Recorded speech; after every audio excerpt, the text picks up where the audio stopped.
Alors, on continue. Comment savoir déterminer si un acide est fort ou faible? Pour ça, en général, dans les exercices, on vous donne une solution dans laquelle on a mesuré la concentration de départ d'acide qu'on a introduite, le volume de la solution et le pH. Et avec ces données, il va falloir se débrouiller pour savoir si l'acide est fort ou faible. Alors c'est parti, je vous montre. Vous voyez que j'ai séparé les données en deux parties, concentration et volume ensemble, et le pH tout seul. Avec la concentration et le volume, on va pouvoir déterminer l'avancement maximal de la réaction de dissolution, de dissociation de l'acide dans l'eau. Avec le pH, on va pouvoir calculer quel est l'avancement réel final de cette solution. Alors, comment ça marche?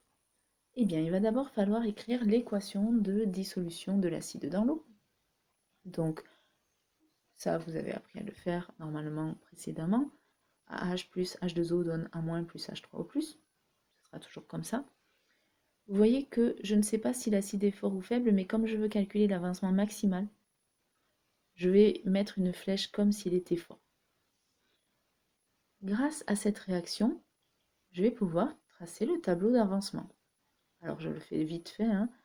Au début, il y a une certaine quantité d'acide. L'eau, on est dans une solution aqueuse, donc on ne va pas la noter. Elle est en excès. Il n'y a pas encore de produit. Et à la fin de la réaction, on aura N0 moins Xmax, l'eau est toujours en excès, et Xmax de chacun des produits. N0 moins Xmax ici, si la réaction est totale, c'est-à-dire si on atteint l'avancement maximal, ça va être égal à 0. Ce qui nous permet d'écrire que Xmax égale N0. Voilà, on a calculé Xmax. Maintenant, le pH va être mesuré dans la solution. Donc le pH va nous donner l'avancement réel, l'avancement final. Comment on fait? Eh bien, on sait que la quantité de matière de H3O+, c'est la concentration fois le volume. D'après le tableau d'avancement, la concentration finale de H3O+, pardon, pas du tout d'après le tableau d'avancement, laissez tomber. Donc, la concentration finale d'H3O+, d'après les formules que nous avons vues sur le pH, c'est 10 puissance moins pH. Et donc, on a XF qui est égal à 10 puissance moins pH fois le volume. Alors là, je ne vous conseille pas d'apprendre la formule qui est à la fin par cœur. Je vous conseille d'apprendre plutôt à la retrouver parce que ça va vous permettre de démontrer.